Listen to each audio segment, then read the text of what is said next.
Hello and welcome back everyone to our channel Gaming Basics, and in today's video I'm going to teach you guys how you guys can use the camera in your GTA San Andreas game.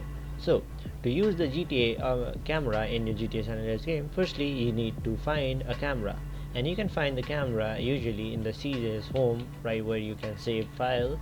You need to come up here and you need to go into this room, and right here beside the bed there will be a camera. It's not there for me because I already have equipped it in my locker. So after you have equipped it, you just need to choose it in your just like this. You need to choose it, and after that you need to right click on your mouse, and camera user interface will pop up. Now here you can zoom in through the mouse scroll wheel, and after that you have found your specific target that you want to click photo of. If you click just if you hold down the left mouse button just like this, it will take a photo. Just like this, it will take a photo. So that's how you guys can use the camera and take photos in your GTA San Andreas game.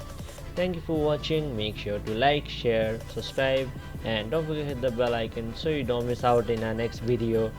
And also, if you guys want any video for us to cover, we will do so for you guys. So thank you for watching and see you guys next time.